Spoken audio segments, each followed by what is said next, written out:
La douleur ne te détruit pas, elle te révèle. Elle te montre qui tu es quand le monde décide de te frapper sans pitié. Les offenses, les humiliations, les trahisons, toutes tentent de te voler ta tranquillité, de te pousser à la haine, de te faire perdre le contrôle. Mais c'est là que se mesure ton véritable pouvoir, quand tu peux regarder l'ennemi dans les yeux et rester toi-même. Tu n'as pas besoin de crier, tu n'as pas besoin de te venger. La vengeance la plus puissante est la maîtrise de soi. C'est montrer avec sérénité et fermeté que rien d'extérieur n'a le pouvoir de te décomposer. Alors que les autres perdent la tête, tu choisis le silence. Alors qu'ils cherchent à te blesser, tu grandis. C'est ce que le stoïcisme enseigne, que le contrôle de l'esprit est la forme la plus haute de liberté. Transformer la douleur en force n'est pas quelque chose de poétique, c'est une décision quotidienne. Cela signifie ne pas tomber dans le jeu de l'autre, ne pas répondre avec la même rage, ne pas devenir ce qui t'a fait mal. Cela signifie transformer le coup en entraînement, la blessure en sagesse et le passé en carburant. Parce qu'à la fin, ceux qui t'ont sous-estimé deviennent les architectes involontaires de ta force. Ce chemin ne cherche pas à adoucir la vie, il cherche à t'apprendre à la résister. Il ne s'agit pas d'ignorer la douleur, mais de l'utiliser, de transformer chaque attaque en élan, chaque offense en apprentissage et chaque défaite en raison de te relever plus fort. Parce que le véritable triomphe n'est pas de vaincre les autres, mais de vaincre l'ancien toi, qui veut encore réagir, se venger ou abandonner. C'est là que commence ton évolution. 1. Transforme l'ennemi en ton maître. On dit que le feu ne détruit pas seulement, il révèle aussi la vérité de ce qu'il touche. Quand quelque chose est solide, le feu ne le consume pas, il le purifie. C'est ainsi que fonctionne la douleur que les ennemis provoquent. Ils n'arrivent pas pour te ruiner, ils arrivent pour tester de quoi tu es fait. Chaque trahison, chaque moquerie, chaque offense est une étincelle qui essaie d'allumer ta colère. Mais si tu apprends à utiliser ce feu comme énergie et non comme arme, tu découvriras que l'ennemi n'a jamais été ta ruine, mais ton entraînement. Transformer l'ennemi en ton maître est un acte d'intelligence émotionnelle et de maîtrise de soi. Il ne s'agit pas de l'admirer ni de justifier ce qu'il a fait, il s'agit de comprendre ce que sa présence est venue t'enseigner. Peut-être que ce conflit t'a révélé tes limites, t'a obligé à construire plus de patience ou t'a appris que tout ne mérite pas ta réaction. L'ennemi ne t'enseigne pas avec des mots, il t'enseigne avec des coups. Et ces coups, bien qu'ils fassent mal, te réveillent. Ils te montrent tes points faibles, te poussent à mûrir, à renforcer ton esprit et à durcir ton caractère. Marc Aurèle le comprenait avec une clarté absolue. Il disait que ce qui nous perturbe n'est pas ce qui se passe, mais comment nous l'interprétons. Quand tu comprends cela, tu arrêtes de regarder l'ennemi comme une menace et tu le vois comme un miroir. En lui se reflètent tes émotions les plus primitives, la colère, l'orgueil, le désir de vengeance. Et au lieu de fuir ces émotions, tu apprends à les maîtriser. Parce que si tu ne réussis pas à te contrôler face à l'ennemi, tu n'as rien gagné, même si tu le bats 1000 fois. Le véritable stoïcien transforme chaque attaque en une leçon. Si quelqu'un t'offense, il te montre l'importance de la tempérance. Si quelqu'un t'humilie, il t'apprend à renforcer ta dignité sans avoir besoin de la démontrer. Si quelqu'un te trahit, il te force à faire plus confiance à ton propre jugement. Ainsi, chaque rencontre avec un ennemi devient une leçon pratique sur la vertu. La douleur cesse d'être une punition et devient un outil de croissance. Pense-y. Combien de fois quelqu'un a voulu te voir tomber et grâce à cela tu t'es relevé plus fort? Combien de fois on t'a sous-estimé et cela t'a obligé à mieux te préparer? Les ennemis sont les architectes involontaires de ta force. Sans eux, tu serais peut-être encore au même endroit, sans l'urgence d'évoluer. La douleur qu'ils ont essayé de semer est devenue la graine de ta transformation. L'erreur est de nourrir le ressentiment. Quand tu le fais, l'ennemi te domine sans même te toucher. Il gagne 2 fois, une fois en te blessant et une autre en te gardant pris au piège dans la rancune. Mais si tu apprends à l'observer avec froideur, sans haine, tu te libères. Tu laisses son attaque être son fardeau, pas le tien.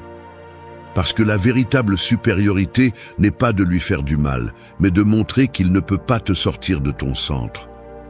Le stoïcisme enseigne que tu ne peux pas contrôler ce que les autres font, mais tu peux décider comment répondre. Et dans cette réponse se trouve ta liberté. Celui qui réussit à maîtriser son esprit face au chaos remporte la bataille la plus importante de toutes.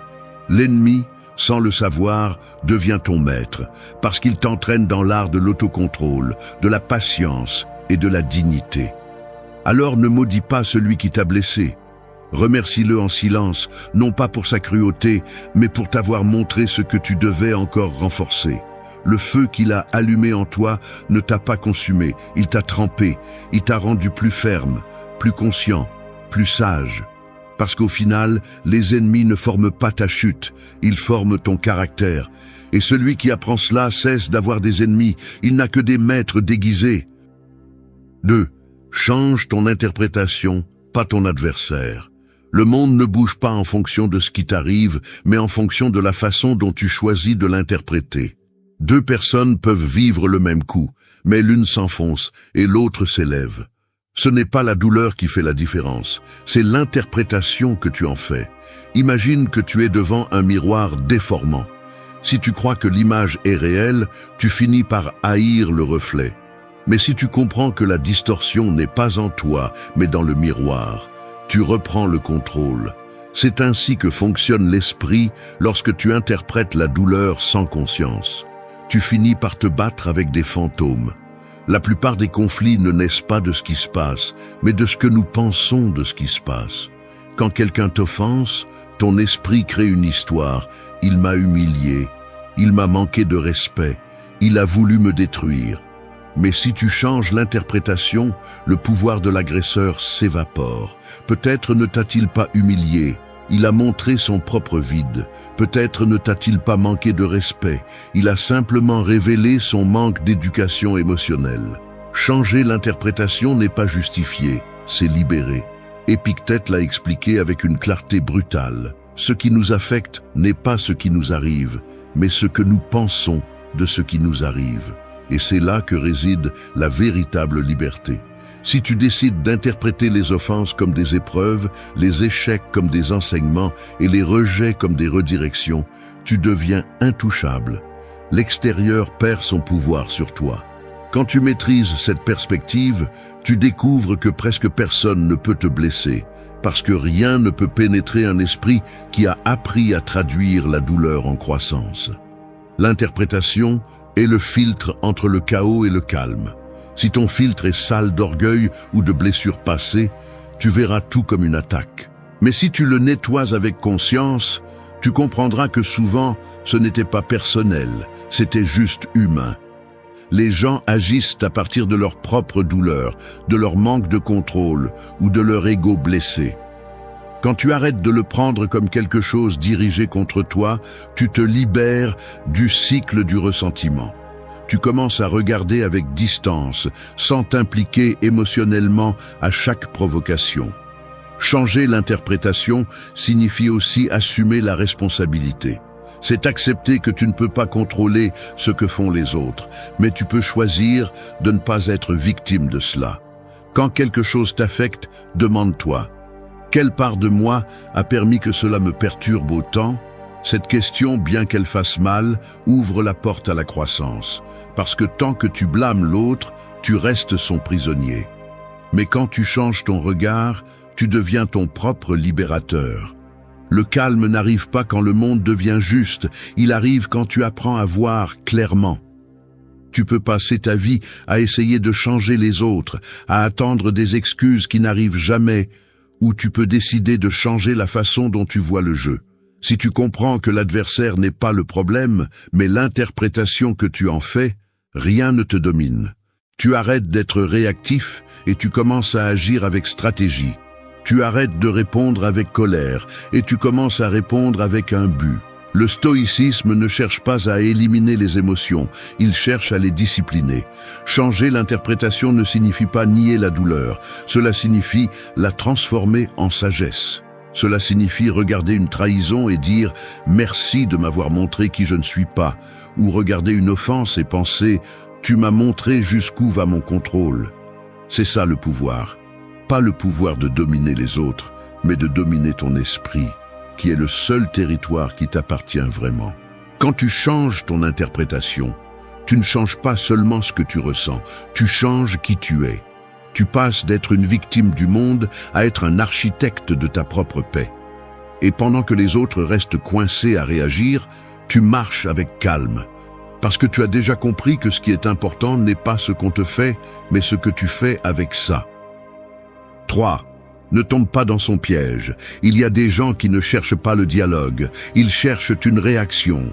Ils sont comme des pièges émotionnels déguisés en conversation. Ils attendent que tu perdes ton calme, que tu répondes avec colère, que tu te mettes à leur niveau pour pouvoir te montrer du doigt et dire « Vois, tu n'es pas différent ». Et c'est là que ta force se définit. Non pas en gagnant la discussion, mais en ne rentrant pas sur le champ de bataille qu'ils ont eux-mêmes préparé. Car celui qui parvient à garder son sang-froid face à la provocation a déjà gagné avant de commencer. Chaque fois que quelqu'un essaie de te provoquer, ce qu'il fait vraiment, c'est t'inviter à jouer à son jeu. Un jeu qu'il maîtrise, car il se nourrit du chaos. Mais si tu ne participes pas, si tu ne tombes pas dans son piège, tu le laisses sans stratégie. Le silence et le calme désarment plus que n'importe quel argument. Parfois, tu n'as pas besoin de prouver quoi que ce soit. Il suffit d'observer comment l'autre se consume en essayant de te provoquer pendant que tu restes ferme, maître de toi-même. C'est la véritable victoire. Faire que l'ennemi s'épuise en essayant de briser un esprit qui ne se laisse pas toucher. Ne tombe pas dans son piège signifie ne pas te rabaisser à l'énergie du conflit. Tu n'as pas besoin d'avoir le dernier mot, ni de tout expliquer, ni de te défendre devant celui qui a déjà décidé de ne pas te comprendre. Lorsque tu réponds impulsivement, tu perds du pouvoir. Mais lorsque tu choisis ton moment, tes mots et ton ton, tu projettes une autorité que l'autre ne peut égaler.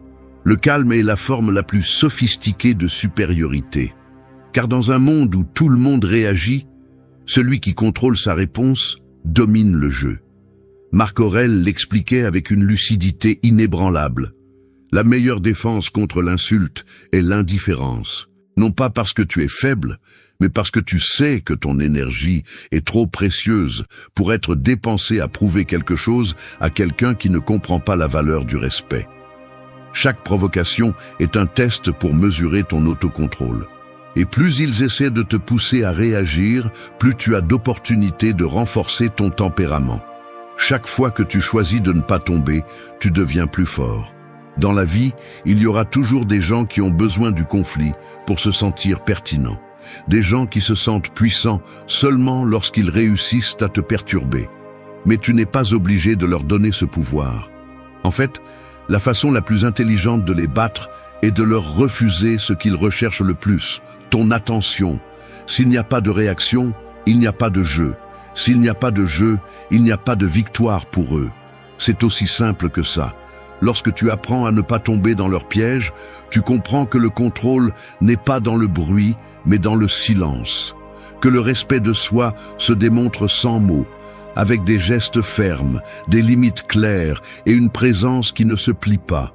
Tu n'as pas besoin de crier pour imposer le respect, il suffit de rester calme pendant que l'autre perd le contrôle. La sérénité déconcerte plus que la colère. Le stoïcien n'évite pas les conflits par peur, il les évite par intelligence. Il sait qu'entrer sur le terrain de l'autre, c'est céder l'initiative. C'est pourquoi il ne discute pas avec celui qui ne cherche pas à comprendre. Il ne se défend pas devant celui qui veut seulement provoquer. Il ne gaspille pas d'énergie sur ce qu'il ne peut pas contrôler. Son pouvoir réside dans le choix de ses batailles et de son silence. Il laisse les autres s'emmêler dans leurs propres émotions pendant qu'il conserve sa clarté. Alors, quand quelqu'un te provoque, souviens-toi de ceci. Tu n'as pas besoin de prouver quoi que ce soit. Ton autocontrôle est ton argument. Ton silence est ton cri, ton calme est ta victoire. Ne tombe pas dans son piège, car il n'y a pas de plus grand signe de force que de rester sur ton propre terrain. Et quand tu y parviens, tu n'auras pas seulement gagné une discussion, tu auras gagné la maîtrise de toi-même, qui est la bataille la plus importante de toutes. 4. Fais de ton évolution la seule réponse. Le temps met chacun à sa place, mais ton évolution les laisse sans voix. Il n'y a pas d'argument plus puissant que le changement silencieux de celui qui a été sous-estimé. La meilleure réponse n'est pas un discours, c'est ton progrès. Quand le monde s'attend à ce que tu te brises et te voit avancer, sans te plaindre, sans te rabaisser, sans t'arrêter, il est désarmé. Parce qu'il n'y a pas de vengeance plus élégante que de continuer à grandir pendant que les autres continuent à parler. La plupart répondent à la douleur par la colère, au mépris par l'orgueil, à l'humiliation par la vengeance. Mais celui qui comprend vraiment le pouvoir de l'autocontrôle transforme tout cela en énergie. Chaque offense devient du carburant, chaque échec, une leçon, chaque perte, une motivation silencieuse. L'évolution ne se crie pas, elle se démontre. Tu n'as pas besoin de prouver à personne que tu as changé, il suffit de continuer à marcher pendant qu'il reste à regarder. Quand tu apprends à faire de ton évolution la seule réponse, tu te libères du désir d'approbation. Tu ne te soucies plus de convaincre personne, ni de prouver ta valeur, ni de clarifier ce que les autres déforment. Tu commences à comprendre que la croissance ne cherche pas des témoins, elle cherche des résultats.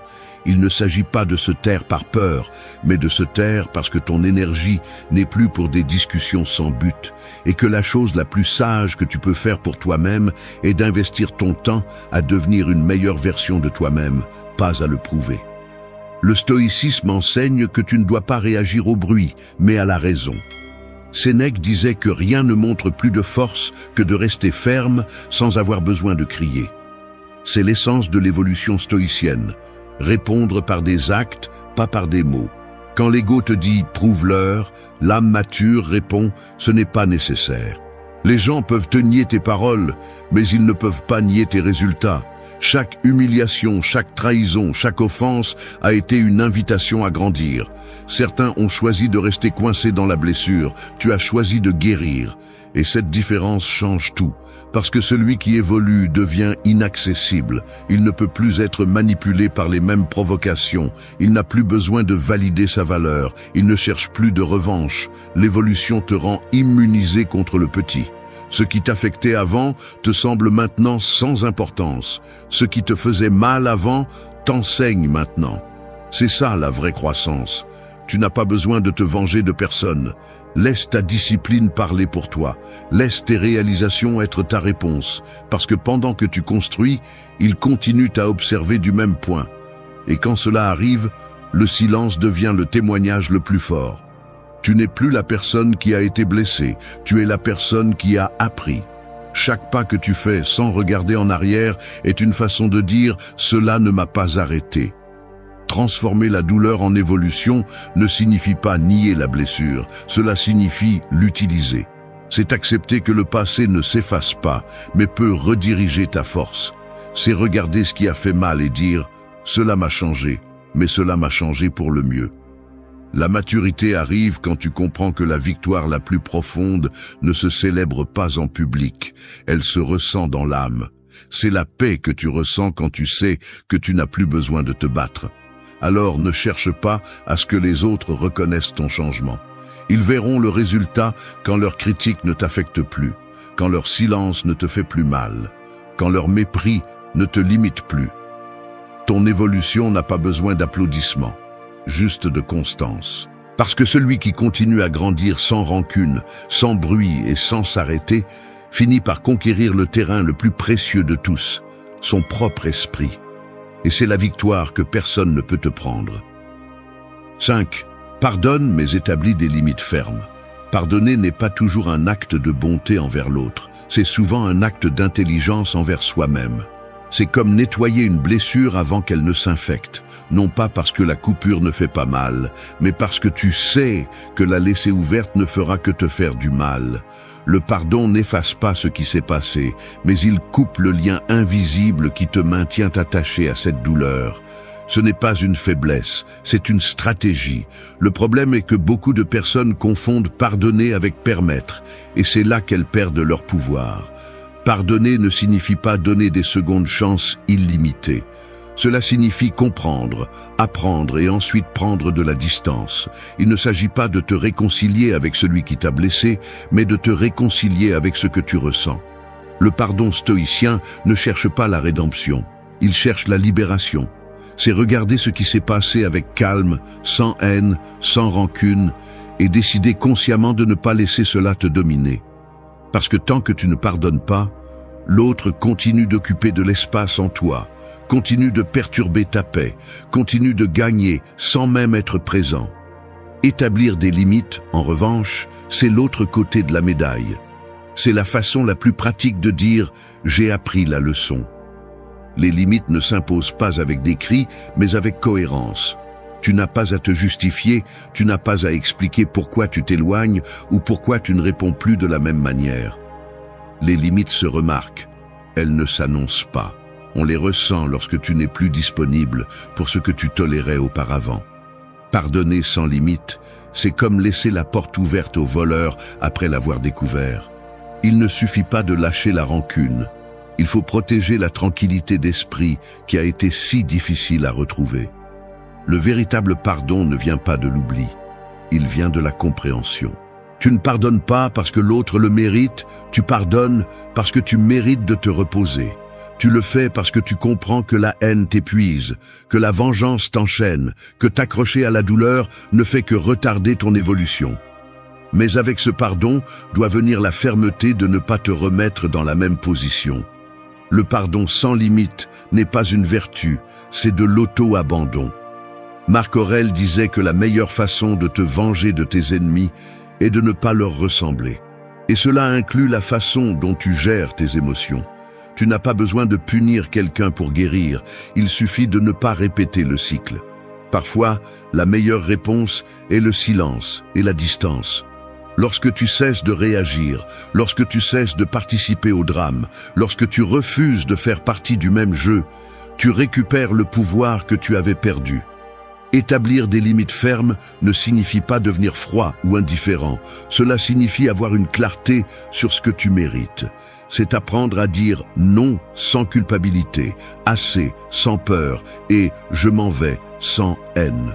C'est le résultat de t'être connu, d'avoir compris ta valeur et d'avoir appris que celui qui te respecte vraiment ne t'oblige pas à franchir tes propres limites. La limite n'éloigne pas les autres, elle filtre qui doit vraiment rester. Le pardon et les limites sont les deux faces de la liberté émotionnelle. L'un te nettoie du passé, l'autre te protège de l'avenir. Sans pardon, tu vis en portant ce qui n'existe plus. Sans limite, tu répètes ce qui t'a déjà détruit. La sagesse est de les équilibrer, lâcher sans ressentiment et t'éloigner sans culpabilité. Pardonner n'est pas ouvrir les bras, c'est fermer le cycle. Et établir des limites n'est pas de la froideur, c'est du respect de soi. Lorsque tu maîtriseras cet équilibre, rien ni personne ne pourra te manipuler avec la culpabilité, ni te blesser avec le passé.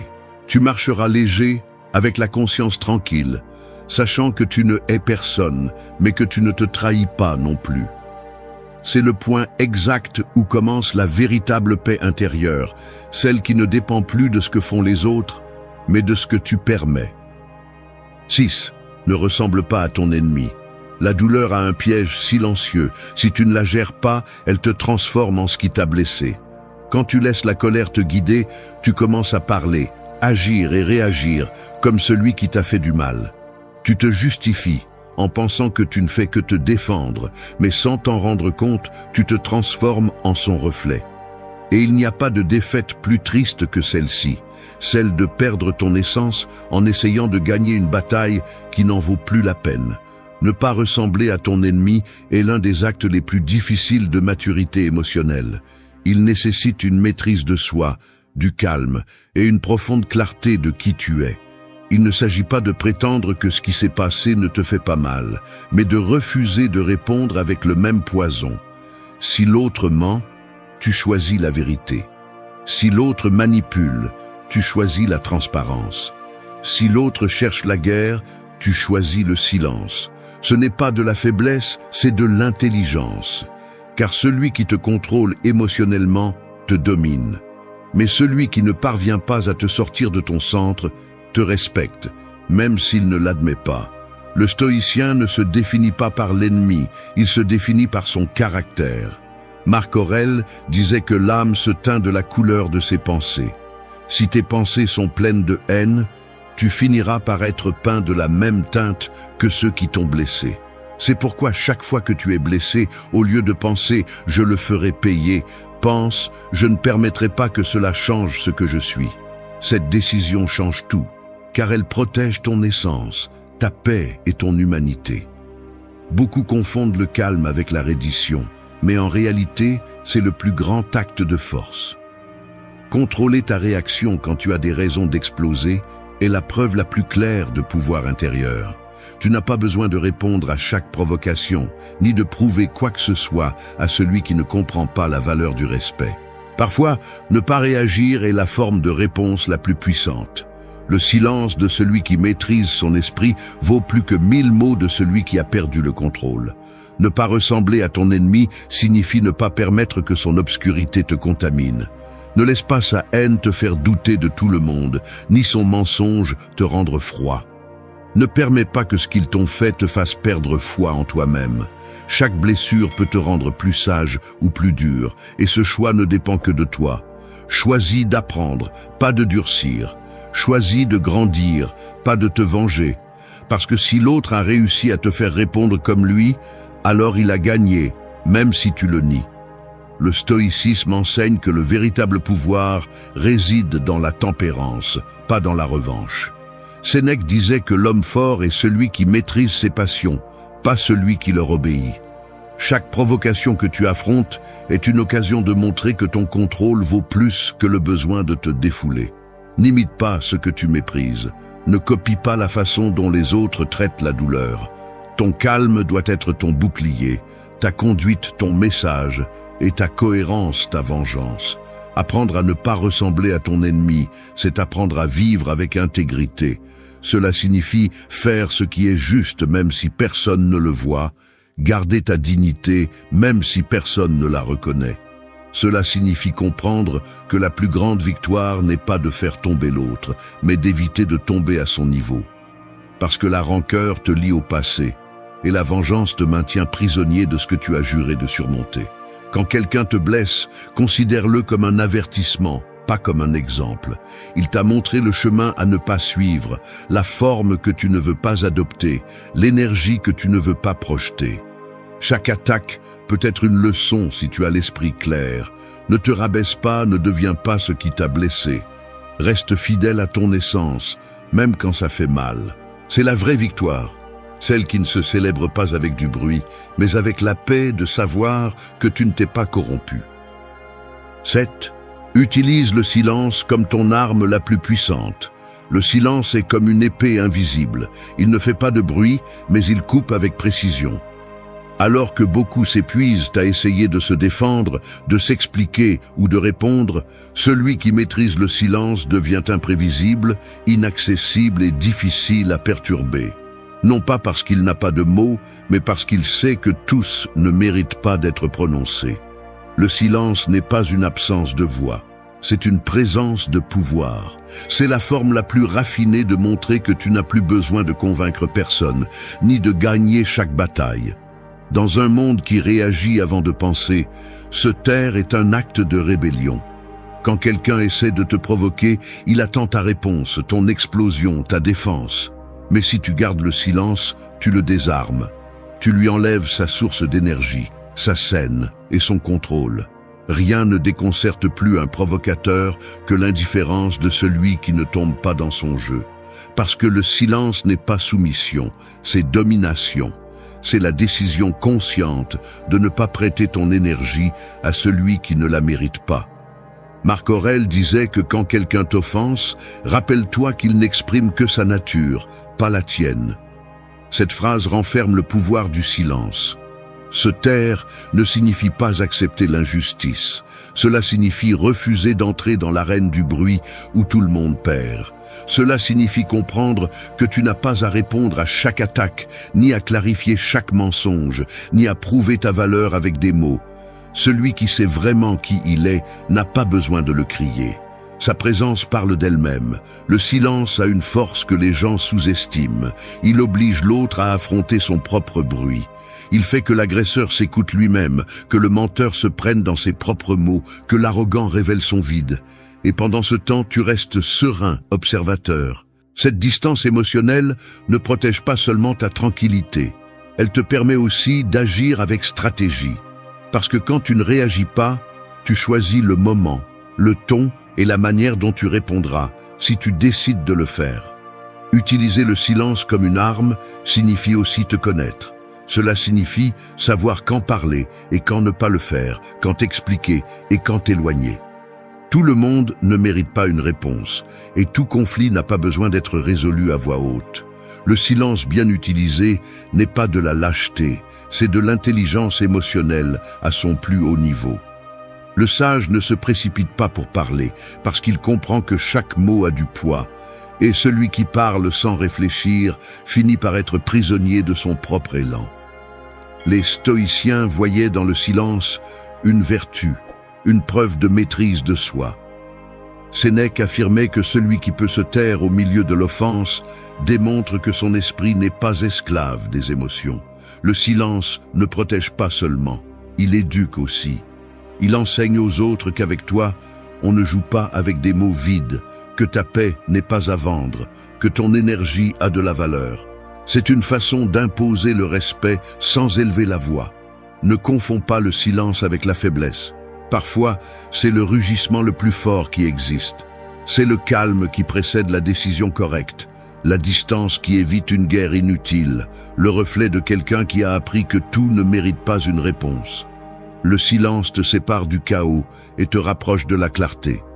C'est l'espace où tu peux voir les choses telles qu'elles sont, pas comme la colère les peint. Chaque fois que tu choisis de te taire face à la provocation, tu envoies un message plus puissant que n'importe quel mot, qu'ils ne peuvent pas te toucher. Que ton esprit n'est plus disponible pour le drame, ni ton âme pour le bruit. C'est le véritable pouvoir du silence, devenir quelqu'un qui n'a pas besoin de réagir pour démontrer sa force. Parce que celui qui maîtrise le silence maîtrise son monde, et celui qui maîtrise son monde n'a plus peur du bruit des autres. 8. Ne supplie pas pour l'amour, l'attention ou le respect. Le respect ne se demande pas, il se projette. L'amour ne se mendie pas, il s'inspire. L'attention ne se réclame pas, elle s'attire. Suppliquer pour l'une de ces trois choses est comme essayer d'allumer une bougie en soufflant dessus avec désespoir. Plus tu essaies, plus tu l'éteins rapidement. La dignité meurt lentement chaque fois que tu implores d'être vu, compris, ou valorisé par quelqu'un qui ne t'offre que des miettes. Apprendre à te retirer calmement lorsque tu n'es pas apprécié est l'une des leçons les plus dures, mais aussi l'une des plus libératrices que la vie peut t'offrir. Personne qui te valorise vraiment ne te fera supplier pour sa présence. Celui qui veut rester, reste. Celui qui respecte le démontre sans mots. Et celui qui aime vraiment ne te fait pas sentir que tu dois gagner son affection. Suppliquer pour l'amour est une façon de dire au monde que tu ne te sens pas suffisant. Et le stoïcien sait que la véritable sécurité naît de l'intérieur, pas de la reconnaissance externe. Lorsque tu dépends de l'approbation des autres, tu deviens l'esclave émotionnel de celui qui la contrôle. Et aucune âme libre ne négocie sa valeur. Celui qui supplie pour l'amour finit par accepter moins que ce qu'il mérite. Celui qui implore l'attention se contente de l'indifférence, et celui qui exige le respect à grands cris montre qu'il ne l'a pas. Tu n'as pas besoin de convaincre quiconque de te traiter bien, tu as juste besoin de te traiter toi-même avec la dignité que tu attends des autres. Parce que la façon dont tu te comportes enseigne aux autres comment ils doivent se comporter avec toi. Si tu montres du calme quand on t'ignore et de la distance quand on te manque de respect, tu envoies un message silencieux. Je n'ai pas besoin de ta validation pour rester debout. Le stoïcisme enseigne que l'extérieur ne détermine pas ta valeur. Marc Aurèle rappelait que l'homme ne perd sa dignité que s'il la donne lui-même. C'est pourquoi, quand quelqu'un te fait te sentir invisible ou te méprise, n'essaie pas de gagner son attention. Ne supplie pas pour l'amour, ne mendie pas le respect. Retire-toi simplement. Le silence de celui qui s'éloigne avec sérénité vaut plus que 1000 discours de celui qui supplie pour être entendu. Parce que le retrait digne est une déclaration de pouvoir. Parfois, l'âme a besoin de passer par l'humiliation pour connaître sa véritable valeur. Tu te rends compte que l'amour qui est supplié ne satisfait jamais, l'attention qui est exigée ne comble jamais, et le respect qui est imposé ne dure jamais. Ce qui est authentique ne se mendie pas, il se partage. Ce qui est réel ne se poursuit pas, il se trouve. Quand tu comprends cela, tu arrêtes d'insister sur des portes fermées et tu commences à construire tes propres fenêtres. Tu deviens sélectif, non par orgueil, mais par paix. Ne pas supplier ne signifie pas devenir froid, cela signifie comprendre ta valeur. C'est savoir quand rester et quand partir sans drame. C'est comprendre que celui qui te fait te sentir petit ne mérite pas une place aussi grande dans ton esprit. La personne qui a vraiment du pouvoir sur elle-même ne cherche pas à convaincre quiconque de rester, parce qu'elle comprend que tout ce qui est forcé perd son essence. Ce qui est authentique coule, ce qui ne l'est pas tombe de son propre poids. Le respect, l'amour et l'attention ne se mendient pas, parce qu'ils ne s'achètent pas avec des sacrifices émotionnels. Ils s'attirent avec cohérence, force, authenticité. Et quand quelqu'un ne peut pas te donner cela, ta distance devient la réponse la plus percutante. Ton silence en dit plus que n'importe quelle supplication. Ton calme impose plus de respect que n'importe quelle réclamation. Ton absence enseigne plus que tes mots. Chaque nuit est une bataille silencieuse entre ton esprit et ta paix. Tout le monde ne dort pas, beaucoup éteignent simplement la lumière, tandis que leurs pensées les dévorent dans l'obscurité. Tu te couches, mais tu continues à discuter avec le passé, à imaginer des futurs qui n'existent pas, à repasser des erreurs que tu ne peux plus changer. Ce n'est pas du repos, c'est continuer à se battre quand tu devrais te rendre au silence. La nuit n'est pas faite pour punir. Elle est faite pour guérir, mais elle ne guérit que ceux qui osent lâcher prise. Dormir avec l'esprit tranquille n'est pas une chance, c'est une discipline. C'est le résultat d'avoir nettoyé ce qui est superflu et d'avoir fait la paix avec la journée. Marc Aurèle disait que l'âme se sérénise lorsqu'elle cesse de fuir ce qu'elle est. C'est la clé. La paix n'arrive pas quand tout va bien, elle arrive quand tu décides que rien en dehors de toi n'a le pouvoir de te perturber. Le véritable repos commence lorsque l'esprit comprend que la journée est terminée, qu'il n'y a plus rien à contrôler, qu'il ne reste plus qu'à se rendre. Le stoïcisme et la psychologie profonde sont d'accord sur un point. Ce que tu penses avant de dormir définit qui tu seras au réveil. C'est pourquoi cette vidéo ne parle pas seulement de mieux dormir, mais de guérir de l'intérieur, de transformer la nuit en un rituel de calme, de gratitude et de réconciliation avec toi-même. Parce que se reposer n'est pas une faiblesse, c'est de l'intelligence émotionnelle. C'est avoir le courage de clore la journée avec acceptation et d'ouvrir l'esprit à la sérénité.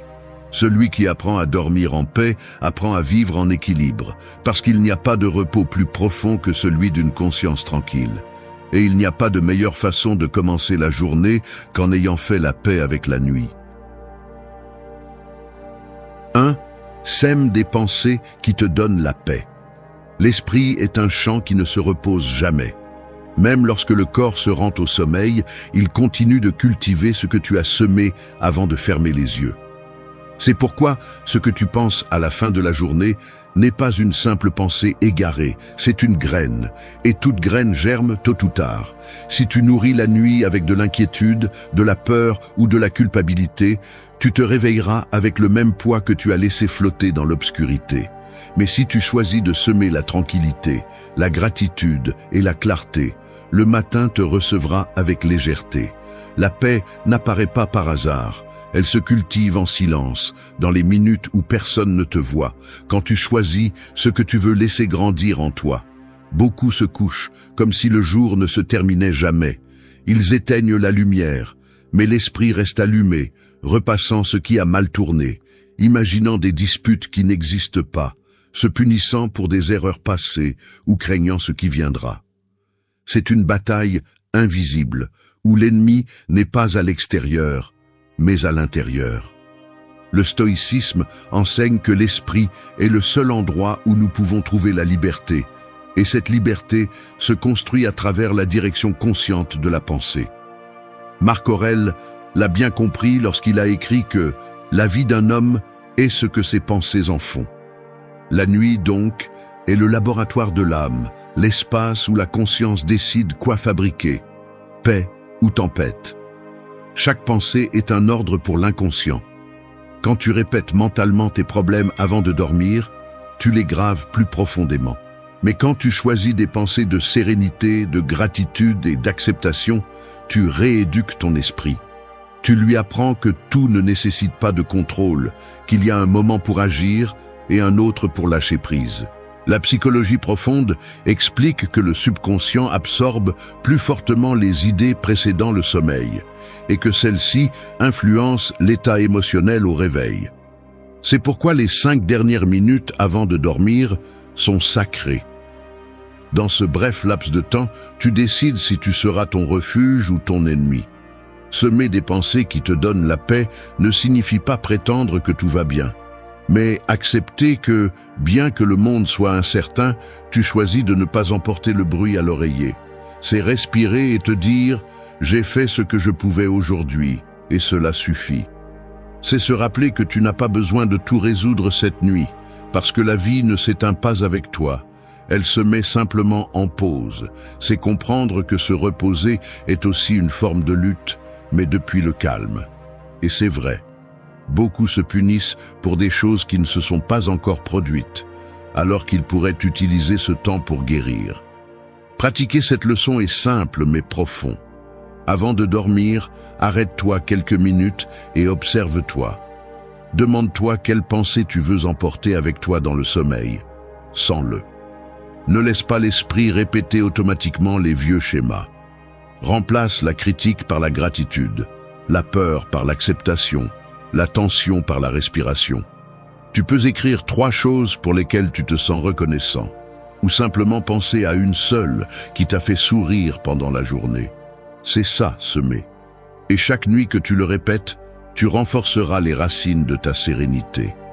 L'esprit discipliné ne se forme pas à la lumière du jour, mais dans l'obscurité de la nuit, quand tu choisis de penser consciemment plutôt que de réagir. Le calme s'entraîne, tout comme la force. N'attends pas que tout soit parfait pour te reposer, car la perfection est un piège. Repose-toi parce que tu en as besoin, pas parce que tu le mérites. Sème des pensées qui te donnent la paix, et ton repos deviendra une méditation silencieuse. La nuit cessera d'être un champ de bataille et se transformera en un sanctuaire où tout revient à son équilibre naturel. 2. Parle-toi avec tendresse avant de dormir. Chaque jour laisse des cicatrices invisibles. On ne les voit pas, mais on les ressent dans la poitrine quand la nuit arrive. Ces mots que tu as gardés pour toi, les erreurs que tu t'es rappelées 1000 fois, les comparaisons que tu as faites sans le vouloir, tout cela pèse. L'esprit ne se souvient pas seulement de ce que tu as vécu, mais aussi de la façon dont tu t'es parlé après l'avoir vécu.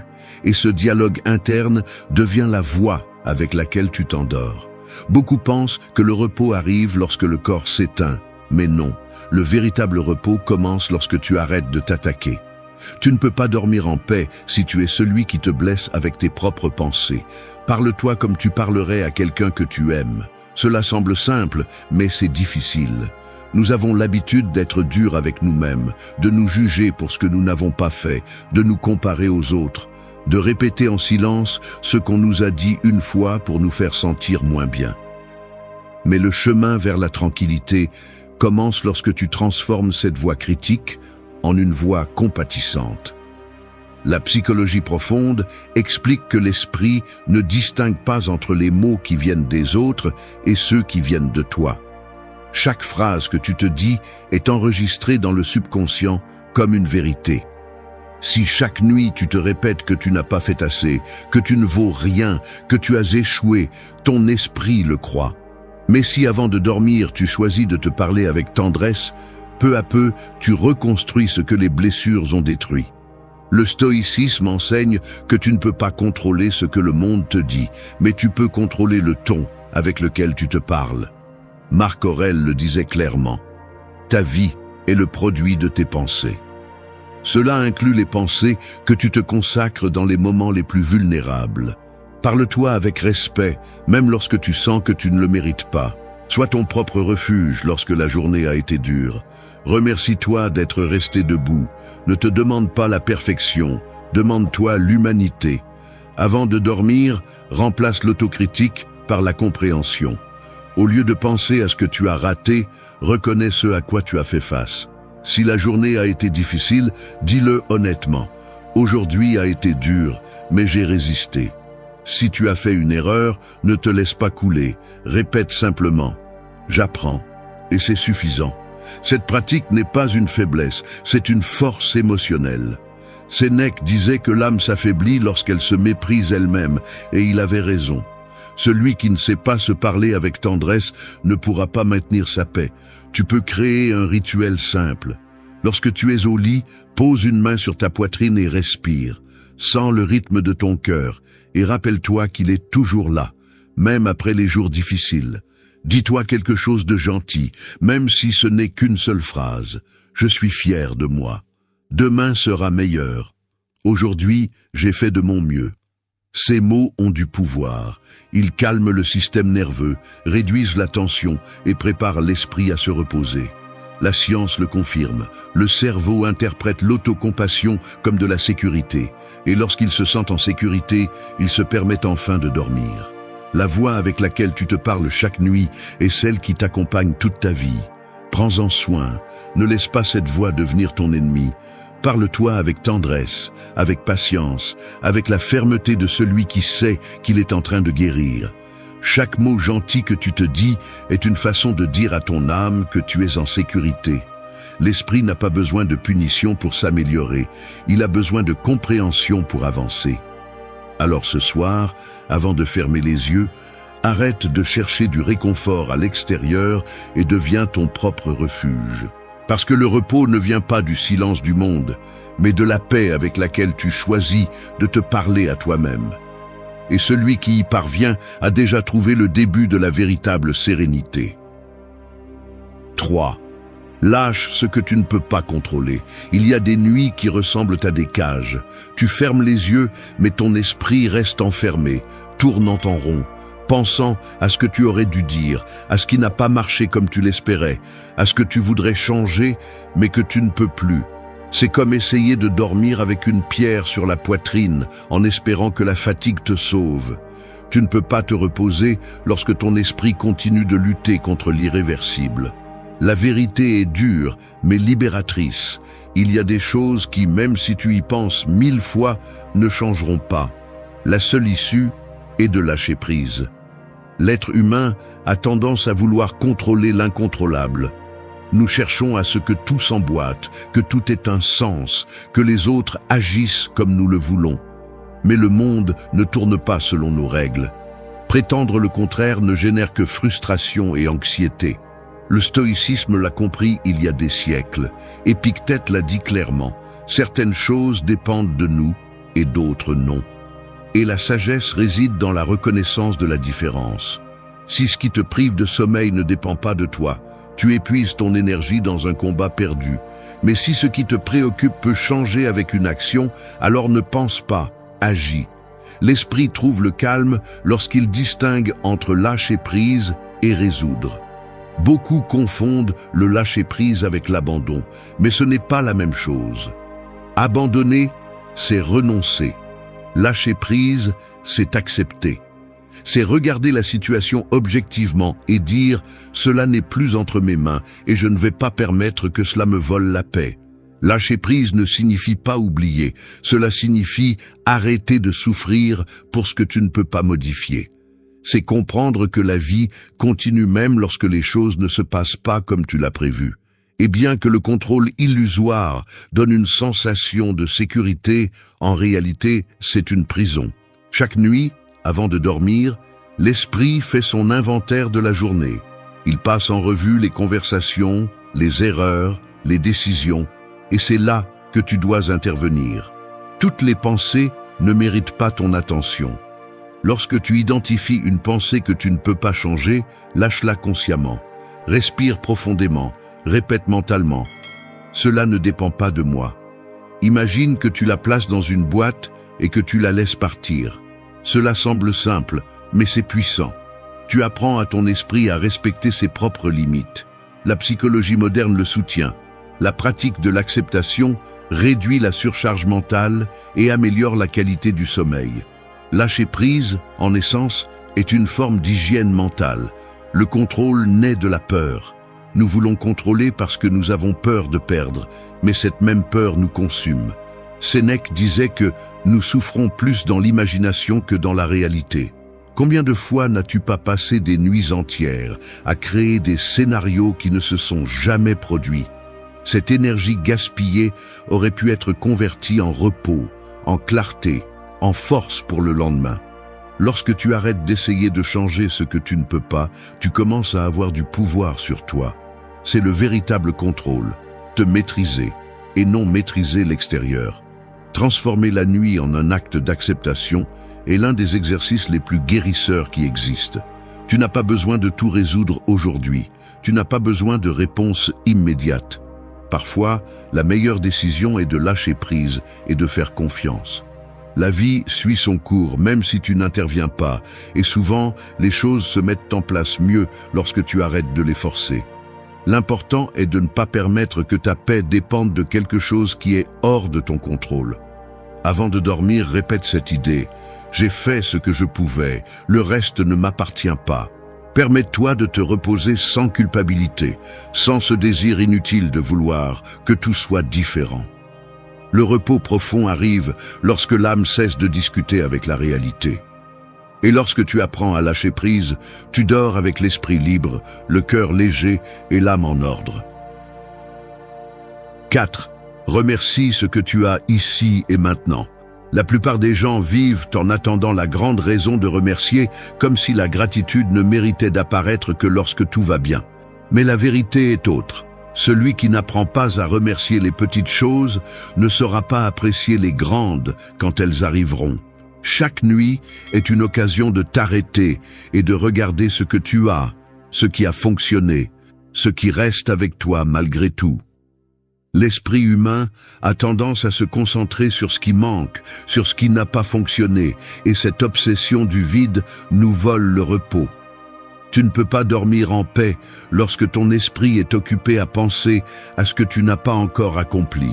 Remercier n'est pas nier les difficultés, c'est reconnaître la réalité sous un autre angle.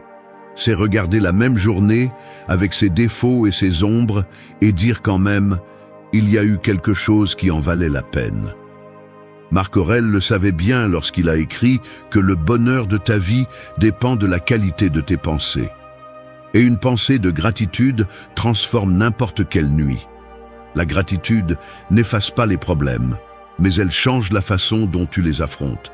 Elle te rappelle que, même si la journée n'a pas été parfaite, tu continues à respirer, tu continues à essayer, tu es toujours en vie. Et cela, en soi, est une raison suffisante pour être reconnaissant. Le stoïcisme enseigne que rien ne nous appartient vraiment, seulement l'usage que nous faisons des choses pendant que nous les avons. Tout ce qui t'accompagne aujourd'hui peut disparaître demain. Ta santé, tes liens, ta force. Remercier le présent est une façon d'honorer l'impermanence. La psychologie moderne le confirme.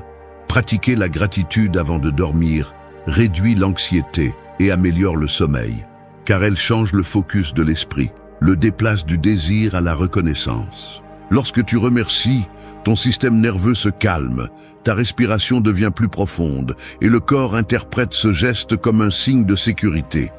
Fais de la gratitude un rituel nocturne. Tu n'as pas besoin d'une liste parfaite ni de mots élaborés. Il suffit de penser à 3 choses qui t'ont donné un moment de calme ou de joie pendant la journée. Cela peut être un geste aimable, une conversation, une chanson, voire ta propre résistance face à la fatigue. Écris-les ou répète-les mentalement. Chaque remerciement est une façon de te réconcilier avec la vie. Peu importe à quel point la journée a été difficile, il y a toujours quelque chose qui mérite d'être reconnu. Et si tu penses qu'il n'y a rien, remercie d'essayer de le trouver. Sénèque disait que aucun homme n'est malheureux s'il se contente de ce qu'il a. Et c'est vrai. La gratitude est l'antidote contre l'insatisfaction constante qui nous vole la tranquillité. Lorsque tu remercies, tu apprends à ton esprit à se reposer sur ce qui est déjà là, pas sur ce qui pourrait être. Tu arrêtes d'exiger des explications à la vie et tu commences à la voir plus clairement. Le sommeil devient plus profond parce qu'il n'y a pas de tension entre ce qui a été et ce que tu espérais. Remercier est aussi un acte d'humilité. C'est accepter que tout ne dépend pas de toi, que beaucoup de bonnes choses se sont produites sans que tu les aies planifiées, que la vie, malgré ses coups, continue de te donner des opportunités pour recommencer. Fais de la gratitude ton rituel de clôture quotidien, non pas comme un rituel vide, mais comme une forme d'entraînement mental. Avant de fermer les yeux, dis en silence « Merci pour cette journée, avec tout ce qu'elle a apporté. Peut-être n'a-t-elle pas été facile, mais elle t'a apporté des leçons, elle t'a apporté de la clarté, elle t'a apporté l'impulsion pour continuer. Et cela suffit. Tu dormiras mieux non pas parce que tout va bien, mais parce que tu te seras rappelé que, même dans le chaos, il y a encore des raisons de remercier. C'est là la véritable sagesse. Ne pas attendre que la vie soit parfaite, mais apprendre à voir la perfection dans ce que tu as aujourd'hui. Au 5, respire pour revenir au présent. Le corps respire par instinct, mais l'esprit a oublié de le faire consciemment. Nous vivons avec la poitrine serrée, la mâchoire tendue et les pensées qui courent comme si chaque seconde était une course. Et quand la nuit arrive, nous restons les mêmes, essayant de nous reposer pendant que le cœur bat comme s'il était encore en train de se battre. La respiration est le pont entre le corps et l'esprit, le langage le plus ancien que nous ayons pour rentrer à la maison. Cependant, peu de gens l'utilisent. Respirer consciemment n'est pas seulement une technique, c'est un acte de retour, une façon de te rappeler que tu es toujours ici, à cet instant, et que rien d'autre n'importe pour l'instant. Chaque inhalation est une occasion d'apporter le calme, et chaque exhalation de lâcher le poids invisible de la journée. Le problème est que nous oublions de le faire. Nous avons l'habitude de vivre en mode automatique, de respirer juste ce qu'il faut pour survivre, pas pour vivre pleinement. Le stoïcisme enseigne que l'esprit doit être entraîné comme un muscle, et la respiration est l'exercice le plus simple et le plus puissant pour y parvenir. Marc Aurèle disait que le bonheur de ta vie dépend de la qualité de tes pensées. Mais ces pensées se calment lorsque le rythme de l'air trouve son équilibre. Si tu contrôles ta respiration, tu contrôles ton esprit. La psychologie moderne le confirme. Quand tu respires profondément, le système nerveux interprète que tu es en sécurité. Le corps se détend, le rythme cardiaque diminue et le cerveau cesse de produire les substances du stress. Tu n'as pas besoin de pilules, ni de rituels compliqués, juste quelques minutes d'attention. Avant de dormir, assieds-toi sur le lit ou allonge-toi en silence. Inspire lentement par le nez, en comptant jusqu'à 4, retiens l'air pendant 1 seconde et expire doucement par la bouche en comptant jusqu'à 6. Répète ce cycle plusieurs fois. Tu remarqueras comment l'esprit commence à céder, comment les pensées perdent de la force, comment le corps se rend peu à peu au repos. Respirer consciemment non seulement calme, mais aussi nettoie. Avec chaque expiration, tu peux imaginer que tu laisses aller la culpabilité, la frustration, l'anxiété, que tout ce qui ne sert pas se dissout avec l'air. Ce n'est pas une métaphore vide, c'est de la physiologie pure. Le corps se libère et l'esprit le suit. Épictète enseignait que le véritable contrôle n'est pas dans le monde, mais dans la façon dont tu choisis de réagir à lui. Et la respiration est cette réaction consciente qui te rend le contrôle sur toi-même. Tu ne peux pas contrôler ce que la journée a apporté, mais tu peux contrôler la façon dont tu choisis de la terminer. Fais de la respiration ton ancre. Quand l'esprit commence à divaguer, quand les pensées t'entraînent vers ce qui est déjà passé ou ce qui pourrait venir, reviens à l'air. Sens comment il entre, comment il sort, comment le corps se ramollit. Chaque inhalation est une affirmation de vie, chaque exhalation un acte de libération.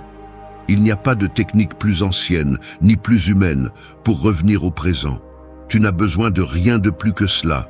Être ici, conscient de ton existence, de ta respiration, de la possibilité que tu as encore de trouver la paix. Dormir après avoir respiré avec présence est différent.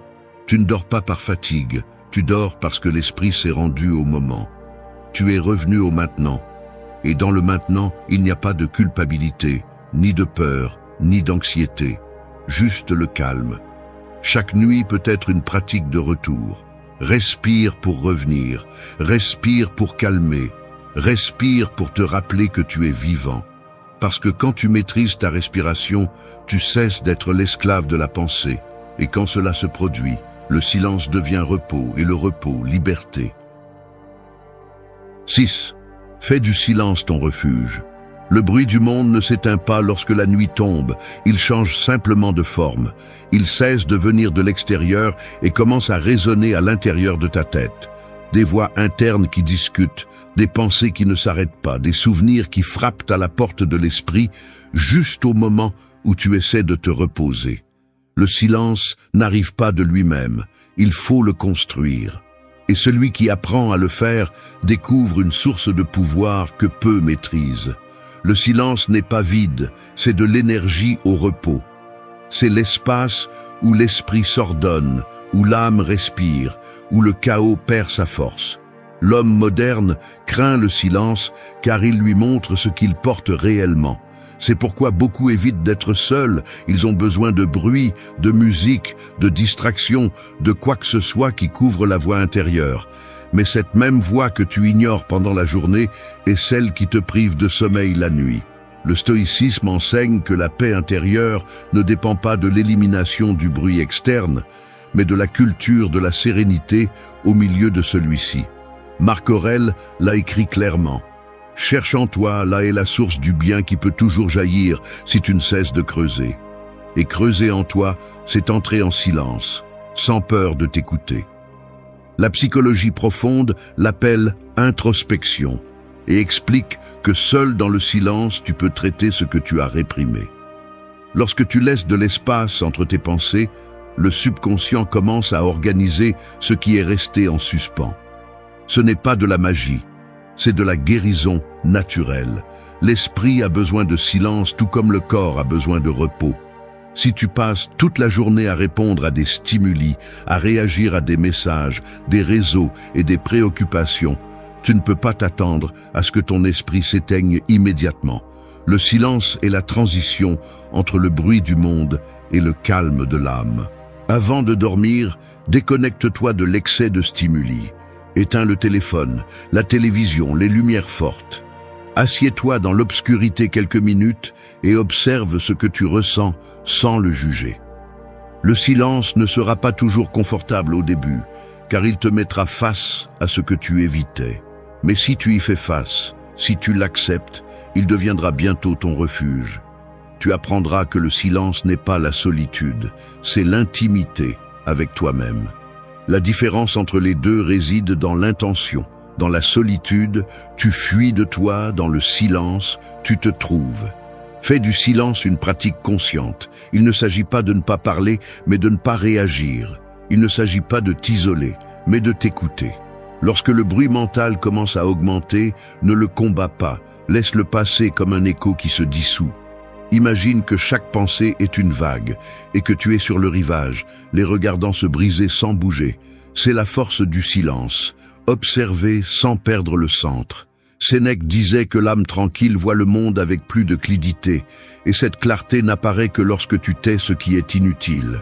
Dormir en silence, ce n'est pas éteindre le son, c'est apaiser l'âme. Tu n'as pas besoin que tout soit calme à l'extérieur, tu as juste besoin de tranquillité à l'intérieur. Chaque nuit peut être une cérémonie de retour à toi.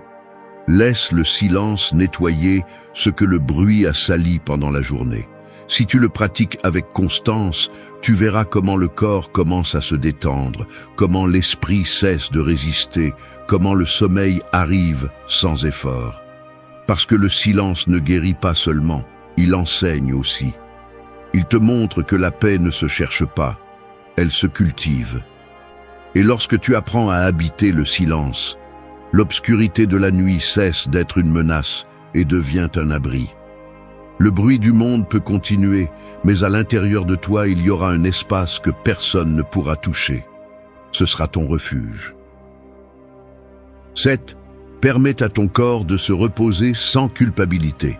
Le corps est le temple qui soutient tout ce que tu es, mais tu le traites comme s'il était une machine sans limite. Tu exiges qu'il performe lorsqu'il est épuisé, qu'il sourit lorsqu'il est tendu, qu'il continue d'avancer lorsqu'il ne demande qu'une pause. Et quand vient la nuit, au lieu de le remercier, tu le punis avec la culpabilité de ne pas en avoir fait plus. C'est l'une des formes les plus subtiles d'autodestruction. Nier le repos parce que tu penses ne pas le mériter. Le corps ne s'éteint pas parce que tu le veux, il s'éteint quand il ne peut plus continuer. Apprendre à se reposer est un acte de respect, pas de faiblesse. Nous vivons dans une société qui glorifie la fatigue, qui associe la valeur à la productivité. On applaudit celui qui ne s'arrête jamais, celui qui travaille sans arrêt, celui qui dort peu parce qu'il en veut plus.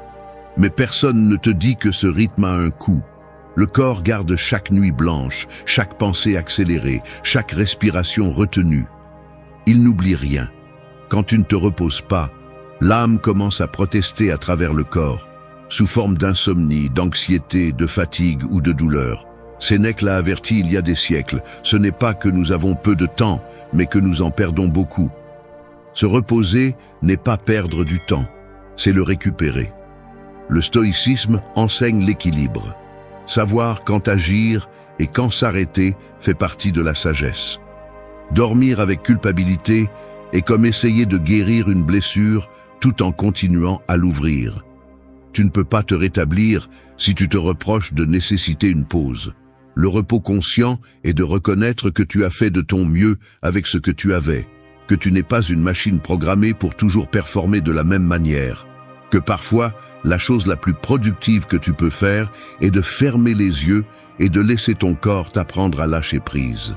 La psychologie moderne parle du lien entre le repos et l'estime de soi. Lorsque tu te permets de dormir sans culpabilité, tu envoies un message profond à ton esprit. Je mérite de prendre soin de moi. Cette affirmation, répétée chaque nuit, reprogramme l'inconscient. Elle change la façon dont tu te perçois. Tu n'es pas précieux pour ce que tu fais, tu es précieux pour ce que tu es. Cette compréhension libère une tension invisible que tu traînes depuis des années. C'est pourquoi tant de personnes se sentent épuisées même si elles dorment, parce qu'elles ne se reposent pas avec l'âme, seulement avec le corps. Avant de dormir, observe ce que tu ressens physiquement. N'analyse pas, ressens simplement. Demande-toi s'il y a de la tension dans tes épaules, dans ta poitrine, dans ta mâchoire. Respire profondément et laisse ton corps lâcher ce dont il n'a pas besoin.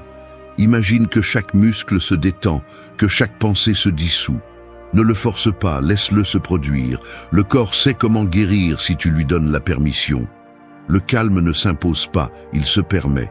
Transformer la nuit en un refuge implique aussi de te réconcilier avec ton corps. Le remercier de te soutenir, même lorsque tu l'as ignoré. Caresser ton repos avec la même compassion avec laquelle tu embrasserais quelqu'un que tu aimes. Parce que se reposer n'est pas une récompense que tu gagnes, c'est un besoin que tu mérites d'exister. Et celui qui ne se permet pas de se reposer finit par épuiser son énergie jusqu'à vider son esprit. Permettre au corps de se reposer sans culpabilité est un acte d'humilité. C'est accepter que tout ne dépend pas de toi, que tu ne peux pas toujours tout faire et que c'est bien de s'arrêter. Marc Aurèle disait que l'âme ressemble à sa pensée la plus fréquente. Si tu penses à la culpabilité, tu vivras dans la punition. Mais si tu penses au repos comme une forme de force, tu vivras en équilibre. Ce soir, lorsque tu te coucheras, répète en silence « Mon corps a fait assez pour aujourd'hui ». Respire, sens le poids de tes mains, la douceur de l'air, le calme de ton environnement. Cette sensation est la liberté, parce que ce n'est que lorsque le corps se permet de se reposer que l'âme peut enfin rester. 8. Pardonne ce qui pèse encore en toi. Garder rancune, c'est comme dormir en étreignant une pierre. Au début, tu penses que tu peux le supporter, que le poids est léger, mais avec le temps, tu te rends compte qu'il t'empêche de respirer. Chaque ressentiment accumulé devient un fardeau silencieux qui vole de l'énergie, qui tend les pensées, qui contamine les rêves. Et le plus cruel, c'est que le poids n'est pas porté par celui qui t'a blessé, c'est toi qui le portes. C'est pourquoi le pardon n'est pas une faveur envers les autres, c'est une libération personnelle. Il ne s'agit pas de justifier ce qu'on t'a fait, mais de cesser de le porter en toi. Le stoïcisme l'enseigne fermement. Tu n'as pas de pouvoir sur les actions des autres, seulement sur ta réponse. Épictète disait que ce qui nous affecte n'est pas ce qui nous arrive, mais ce que nous pensons de ce qui nous arrive. Cela signifie que la douleur n'est pas dans le fait, mais dans l'interprétation. Et même si cela fait mal de l'accepter, garder une blessure vive est une décision, parfois inconsciente, mais la tienne. Pardonner, c'est reprendre le contrôle de cette blessure. C'est la regarder et dire « Cela m'a marqué mais ne me définit pas ». Beaucoup pensent que le pardon vient avec le temps, mais non. Le temps endort seulement la mémoire. Le pardon la guérit. Pardonner nécessite du courage, car cela implique de renoncer au rôle de victime. Et en le faisant, tu récupères ton pouvoir. Tu ne peux pas dormir tranquille si ton esprit continue de repasser des scènes du passé, imaginant des réponses que tu n'as jamais données ou des punitions qui n'arriveront jamais. L'esprit ne distingue pas ce qui se passe de ce que tu te souviens. Chaque fois que tu revivifies une blessure, tu la ressens à nouveau. La psychologie profonde le confirme. Le ressentiment répété rouvre les mêmes circuits neuronaux de la douleur originale. C'est pourquoi le corps s'épuise et l'âme se durcit. Avant de dormir, observe quelle situation ou personne occupe encore de l'espace dans ton esprit. Ne le nie pas, ne le dissimule pas. Le pardon commence par l'honnêteté. Reconnais le mal, accepte l'émotion, mais ne reste pas à vivre là. Respire profondément et laisse-le partir. Imagine que chaque expiration emporte un fragment du poids. Tu ne le fais pas pour eux, tu le fais pour toi. Tu le fais parce que la paix vaut plus que la raison. Marc Aurèle le comprenait bien lorsqu'il disait « La meilleure façon de se venger est de ne pas ressembler à celui qui t'a fait du mal. » Pardonner n'est pas une faiblesse, c'est une forme de supériorité morale. C'est te prouver que tu es plus grand que ce qui t'a blessé. Le pardon implique aussi de te pardonner à toi-même. Beaucoup dorment avec la culpabilité de décisions passées, avec la honte de ce qu'ils n'ont pas su faire mieux. Mais te punir pour ton ancienne version est injuste. À ce moment-là, tu as fait ce que tu pouvais avec ce que tu savais. La maturité ne consiste pas à nier l'erreur, mais à apprendre de celle-ci sans te détruire dans le processus. Parle-toi avec compassion, reconnais tes erreurs et libère-toi. Tu ne peux pas avancer si chaque nuit tu te chaînes à ce que tu étais. Pratique cet exercice avant de dormir. Ferme les yeux, respire lentement et répète « Je pardonne pour lâcher prise, je lâche prise pour guérir ». Tu n'as pas besoin de le ressentir pleinement pour commencer, juste d'avoir l'intention. L'âme comprend la direction même quand l'esprit doute. Peu à peu, le pardon devient une habitude. Et lorsque tu arriveras à dormir sans que le passé te poursuive, tu comprendras ce qu'est la véritable liberté. Pardonner ne change pas ce qui s'est passé, mais change ce qui suit. C'est l'acte le plus silencieux d'amour de soi, la décision de ne plus porter un poids qui ne t'appartient plus. Parce que la nuit n'a pas été créée pour les vengeances mentales, mais pour guérir. 9. Reconnais ce que tu as ressenti aujourd'hui. La journée se termine, mais les émotions ne connaissent pas d'horaire. Alors que tu éteins la lumière, ton esprit continue de traiter ce que tu as vécu. La tristesse que tu as cachée, la colère que tu as réprimée, la joie que tu ne t'es pas permis de savourer, tout cela reste suspendu en toi, attendant d'être entendu.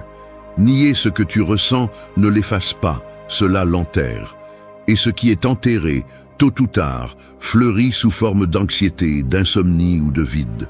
Reconnaître ce que tu as ressenti est comme nettoyer ton âme avant de dormir, une façon de ne pas laisser les émotions pourrir à l'intérieur. Imagine que chaque émotion est un invité. Certains arrivent avec des fleurs, d'autres avec des pierres, mais tous apportent un message. Le problème est que l'on nous a appris à fermer la porte à la douleur, à garder le sourire, à nous distraire pour ne pas ressentir. Ainsi, nous accumulons ce que nous ne voulons pas regarder jusqu'à ce que le corps commence à parler pour nous. Le stoïcisme n'enseigne pas à supprimer les émotions, il enseigne à les comprendre. Marc Aurèle ne niait pas la tristesse ou la colère, mais les observait avec distance, sans se laisser dominer par elles. Il disait que si quelque chose d'extérieur te fait mal, ce n'est pas cela qui te touche, mais ton jugement sur cela. Reconnaître ce que tu ressens, c'est prendre conscience de ce jugement, c'est reprendre le contrôle.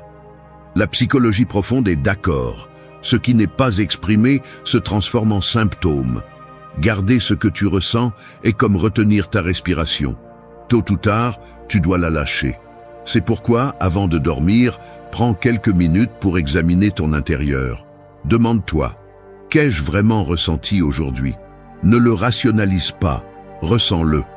Peut-être était-ce de la colère, de la frustration, de la fatigue, du soulagement ou de la gratitude.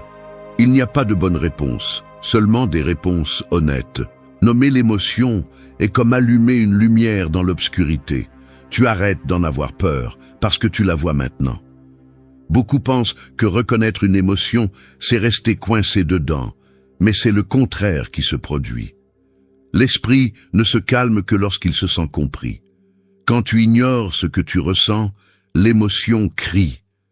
Quand tu la reconnais, elle se calme. C'est comme si l'âme avait juste besoin d'être vue pour pouvoir se reposer. Sénèque disait que « n'est pas libre celui qui ne maîtrise pas ses passions, et la maîtrise ne vient pas de la répression, mais de l'observation sans peur. Tu peux le faire avec un rituel simple. Avant de dormir, assieds-toi quelques minutes en silence, respire et repasse ta journée. Visualise les moments qui t'ont marqué et nomme-les. Si quelque chose t'a fait mal, dis-le à voix basse. Ça m'a fait mal. Si quelque chose t'a énervé, admets-le. Si quelque chose t'a rendu heureux, remercie-le. En le reconnaissant, tu libères le poids émotionnel accumulé. Le corps le ressent, les muscles se détendent, l'esprit cesse de résister. La pratique constante transforme la nuit en un espace de purification émotionnelle. Reconnaître ce que tu as ressenti implique aussi d'accepter que tout n'a pas à avoir un sens. Parfois, tu es juste fatigué, et c'est bien. Parfois, tu es triste sans raison apparente, et c'est bien aussi. La maturité émotionnelle consiste à te donner la permission de ressentir sans te juger. Personne ne peut dormir tranquille en se réprimant. Tu dormiras mieux lorsque tu comprendras que les émotions ne sont pas des ennemis, mais des messagères. Elles te montrent où tu t'es perdu, ce que tu as besoin de guérir, quelles limites tu as ignorées ou quel succès tu n'as pas célébré. Avant de fermer les yeux, répète « J'accepte ce que j'ai ressenti. Je suis reconnaissant pour ce que j'ai appris. » Cette phrase simple réorganise l'âme, parce que chaque émotion reconnue est un morceau de toi qui revient à sa place. Tu n'as pas besoin de tout résoudre ce soir, juste de le ressentir avec conscience. Quand tu le fais, le sommeil cesse d'être une fuite et devient une réconciliation. Reconnaître ce que tu as ressenti aujourd'hui est le premier pas pour ne pas le porter demain. 10. Transforme le repos en un acte sacré. Dormir ne devrait pas être une simple habitude, mais un rituel. Chaque nuit est une cérémonie silencieuse où le corps demande à être renouvelé et l'âme exige une trêve. Mais beaucoup arrivent au lit comme s'ils jetaient une charge supplémentaire sur le sol, sans conscience, sans respect, sans intention. Ils s'endorment avec le téléphone à la main, l'esprit dispersé et l'âme épuisée, espérant que le sommeil fera ce que la réflexion n'a pas fait. Cependant, le repos ne guérit pas ceux qui ne l'honorent pas. Le corps peut fermer les yeux, mais si l'esprit ne se rend pas, la nuit est gaspillée. Transformer le repos en un acte sacré signifie changer la façon dont vous voyez la nuit. Ce n'est pas la fin de la journée, c'est le début de votre restauration. Tout comme le guerrier nettoie son épée avant de la ranger, vous devez nettoyer votre esprit avant de dormir.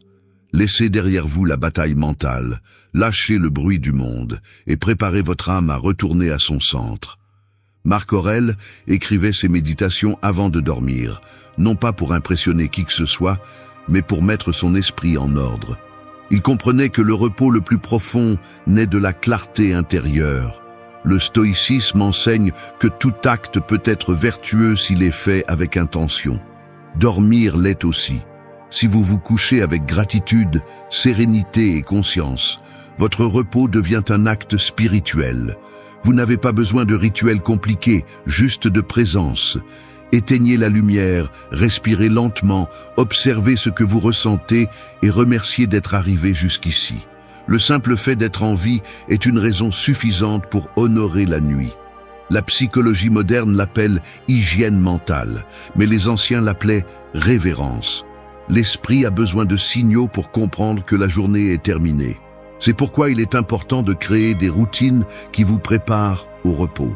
Peut-être allumer une bougie, écouter de la musique douce ou écrire une brève réflexion, ces petits gestes communiquent à l'inconscient qu'il est temps de lâcher prise. Chaque habitude nocturne consciente renforce la connexion entre l'esprit et le corps, leur apprenant à entrer ensemble en repos. Le repos sacré exige également le respect des limites. Ce n'est pas se rendre, c'est se restaurer.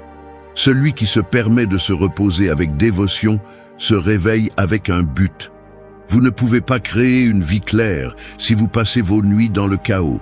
Vous ne pouvez pas demander de l'énergie à votre corps si vous ne lui rendez pas la tranquillité de l'âme. La nuit a été créée pour vous rappeler que même le soleil a besoin de se retirer pour renaître.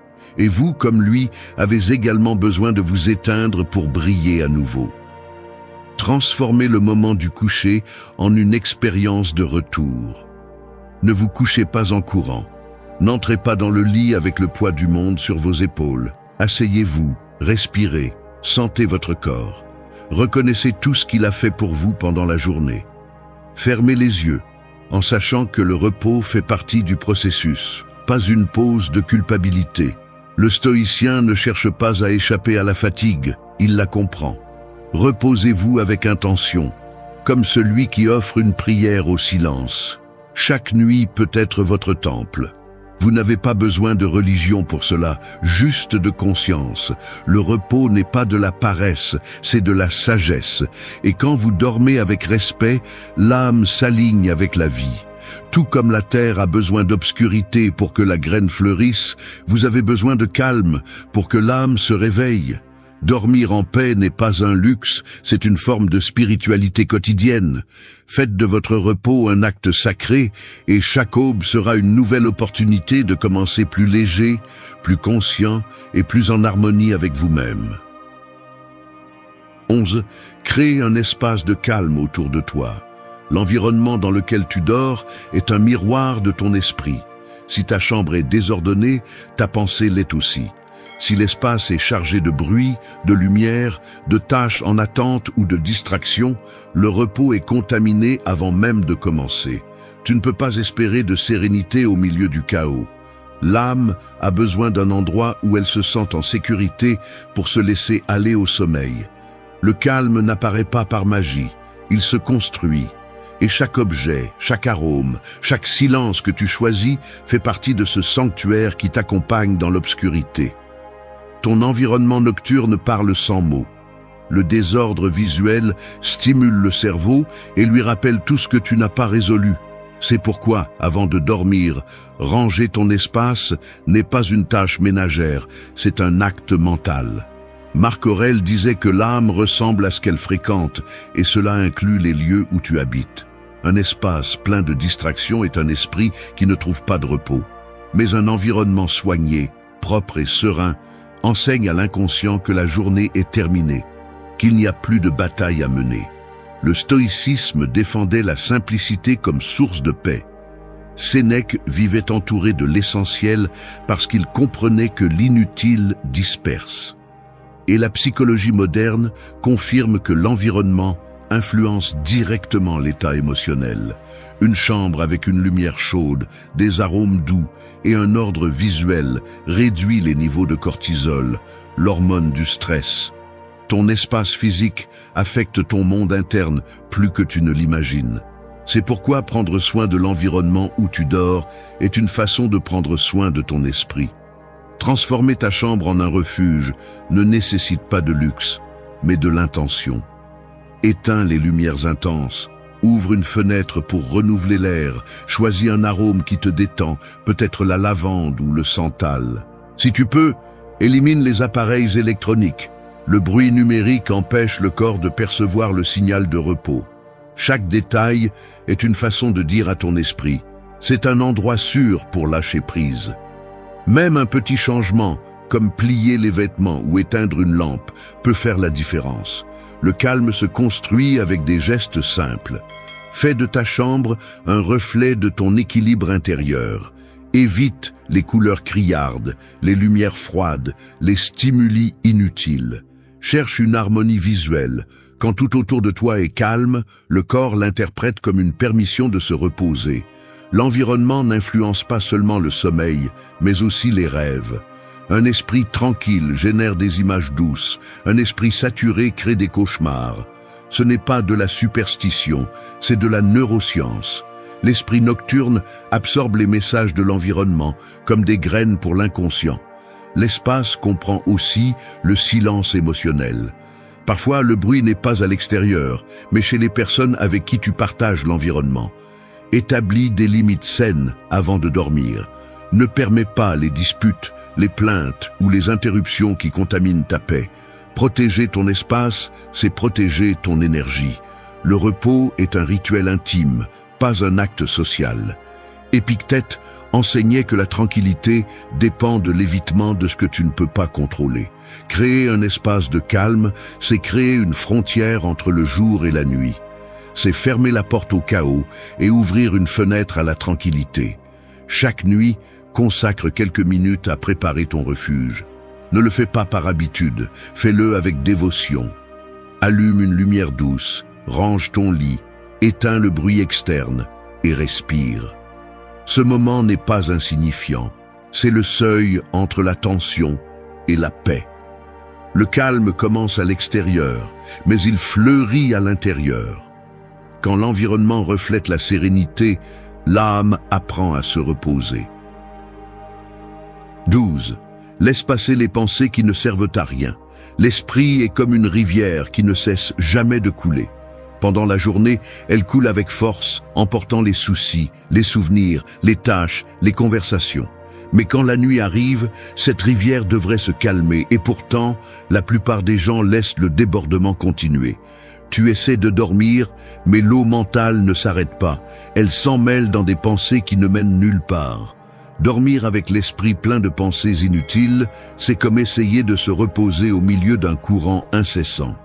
C'est pourquoi l'une des pratiques les plus puissantes pour trouver la paix est d'apprendre à laisser passer ce qui ne sert à rien. Chaque pensée qui surgit avant de dormir est une porte. Tu peux l'ouvrir et entrer dans son histoire, ou tu peux la laisser se fermer toute seule. La plupart choisissent d'entrer, d'analyser, de discuter, de revivre. Mais le sage observe sans intervenir. Le stoïcisme enseigne que tu ne dois pas réagir à chaque impulsion mentale, mais discerner laquelle mérite ton attention. Épictète l'a résumé en une phrase. Ce n'est pas ce qui t'arrive, mais comment tu l'interprètes. Il en va de même pour les pensées. Elles ne te font pas de mal parce qu'elles existent, mais parce que tu décides de les croire. L'esprit génère des milliers de pensées par jour, la plupart répétées, négatives ou sans importance. Et le plus dangereux, c'est que beaucoup se déguisent en urgence. Ils te disent « pense à ça maintenant, résous ça avant de dormir ». Mais ce sont des pièges. Rien ne se résout à l'aube, tout s'aggrave avec la fatigue. La psychologie moderne est d'accord. Ruminer des pensées avant de dormir perturbe le système nerveux et prolonge l'insomnie. L'esprit a besoin que tu l'observes, pas que tu lui obéisses. Pratiquer l'art de laisser passer les pensées est comme entraîner un muscle invisible. Au début, c'est difficile, parce que tu crois que si tu ne penses pas, tu perdras le contrôle. Mais c'est le contraire qui se produit. Plus tu essaies de contrôler tes pensées, plus elles te contrôlent. La clé est de les observer à distance, sans les rejeter, sans les suivre. Imagine que tu es assis au bord d'une rivière. Chaque pensée est une feuille qui flotte. Certaines attirent ton attention, d'autres non. Ta tâche n'est pas de les ramasser, mais de les voir passer. C'est le point exact où l'esprit trouve le calme. Avant de dormir, lorsque des pensées répétitives ou chargées de peur apparaissent, n'essaie pas de les arrêter. Regarde-les simplement. Dis-toi, cela n'a pas besoin de mon énergie maintenant. Respire, laisse-les partir.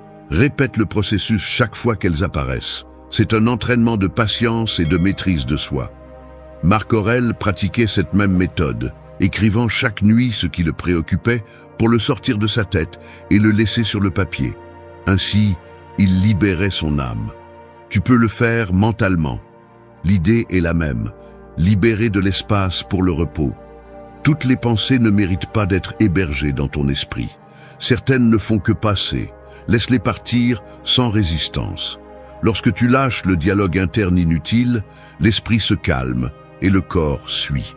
La respiration devient plus lente, les muscles se détendent, le sommeil arrive sans lutte. Dormir ne devrait pas être une bataille contre la pensée, mais un accord avec elle.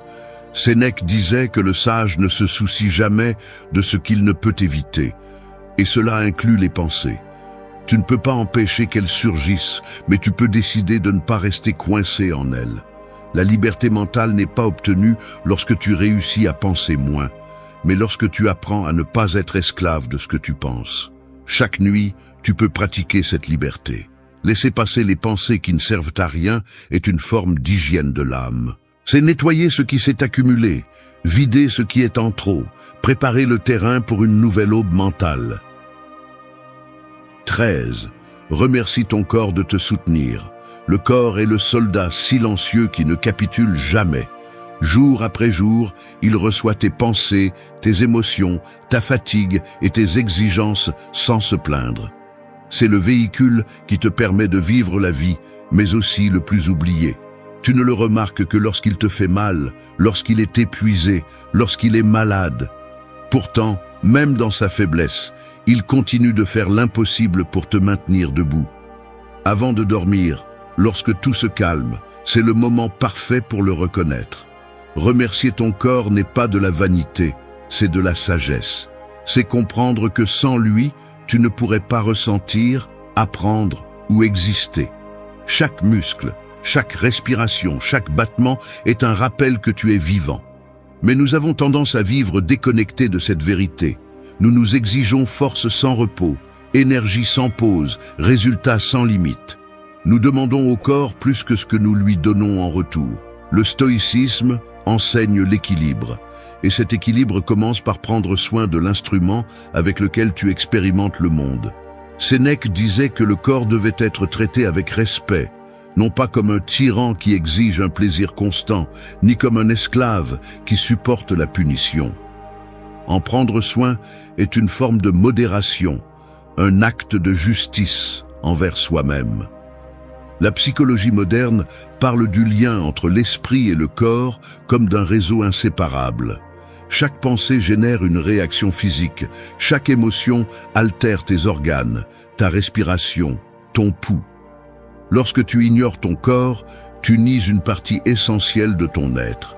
C'est pourquoi la gratitude physique n'est pas superficielle, elle est thérapeutique. Elle réduit la tension, libère des endorphines et envoie au cerveau le signal que tu es en harmonie. Remercier ton corps avant de dormir lui communique à ton inconscient qu'il peut se détendre, qu'il n'y a plus de danger, que la journée est terminée. Fais-le comme un rituel. Avant de fermer les yeux, parcours mentalement ton corps. Commence par les pieds, monte lentement. Remercie tes jambes de te porter, tes mains de créer, tes yeux de voir le monde, ton cœur de continuer à battre même lorsque l'âme était fatiguée. Tu n'as pas besoin de le dire à voix haute, il suffit de le ressentir. La gratitude corporelle est une prière silencieuse. C'est reconnaître qu'en toi habite une force qui travaille sans relâche pour te maintenir en vie. Lorsque tu pratiques ce geste fréquemment, quelque chose change. Tu commences à te rapporter à ton corps d'une manière différente. Tu cesses de le voir comme un fardeau ou un ornement. Et tu le comprends comme ton compagnon de voyage. Tu apprends à écouter ses signaux, à respecter ses pauses, à ne pas le forcer au-delà de la limite. Le repos devient plus profond parce que le corps perçoit que, enfin, tu l'écoutes. Marc Aurèle disait que l'âme s'adapte à la couleur de ses pensées, et si tes pensées envers ton corps sont de gratitude, il répondra par le bien-être. Remercier ton corps implique aussi de lui pardonner. Pardonne-lui les fois où il est tombé malade, les fois où il n'a pas eu l'énergie que tu voulais, les fois où il n'a pas répondu à tes attentes. Il ne t'a pas trahi, il t'a parlé, et tu ne l'as pas écouté. Le corps ne cherche pas la perfection, il cherche la cohérence. Prends soin de lui avec la même patience que tu essaies de guérir ton esprit. Chaque soir, lorsque tu te couches, souviens-toi de ceci. Ton corps a soutenu tout ce que ton esprit ne pouvait pas. Il a porté des larmes, des colères, des peurs et des silences. Et pourtant il est toujours là, prêt à essayer un nouveau jour. Le remercier n'est pas un geste mineur, c'est lui rendre l'honneur qu'il mérite. Parce que lorsque tu dors avec gratitude envers ton corps, le repos cesse d'être une nécessité et devient une réconciliation. C'est la véritable guérison. Dormir en sachant que tu es complet, en paix avec ton esprit et en harmonie avec le corps qui t'accompagne.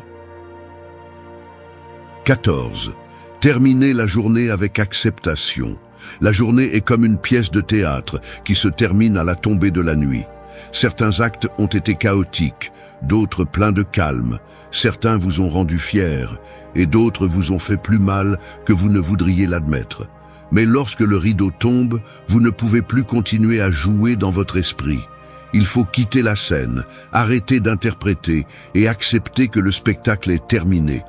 Terminer la journée avec acceptation, c'est cela, savoir lâcher prise, arrêter de chercher des explications et laisser la journée rester là où elle appartient, dans le passé.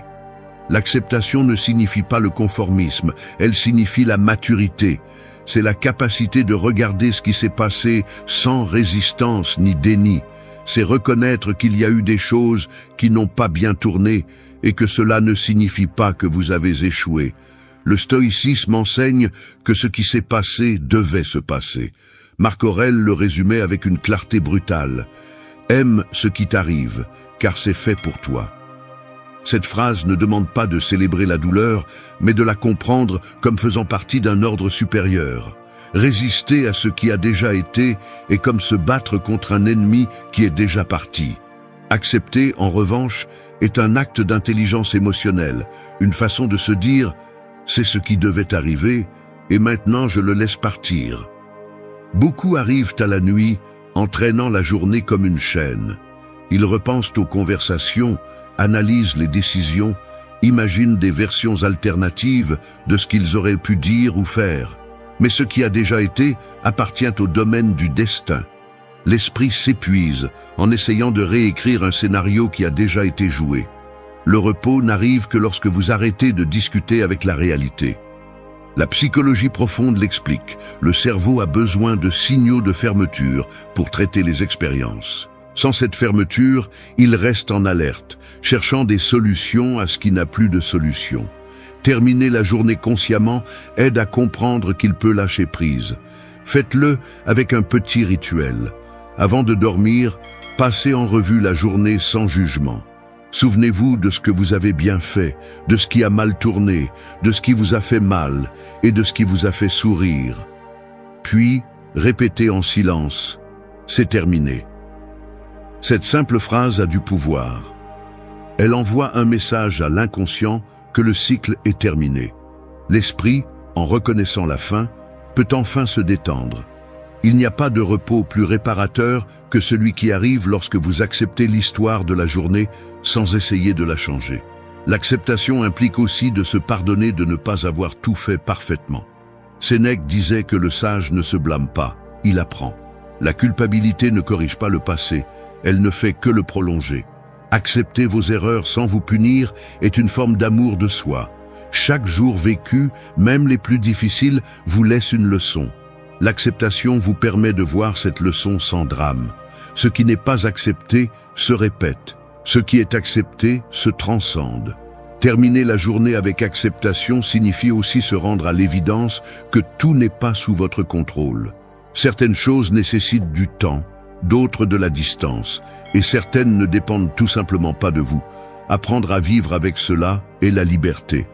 Vous n'avez pas besoin de tout comprendre, il suffit de faire confiance à ce que chaque expérience remplit son objectif. L'âme trouve la paix lorsqu'elle cesse d'exiger des réponses immédiates. Lorsque vous éteignez la lumière, imaginez que la journée se dissout comme de l'encre dans l'eau. Ce qui a été vécu se mélange avec le silence et ne laisse que l'essentiel. La sagesse d'avoir traversé un nouveau chapitre. Accepter n'est pas oublier, c'est intégrer.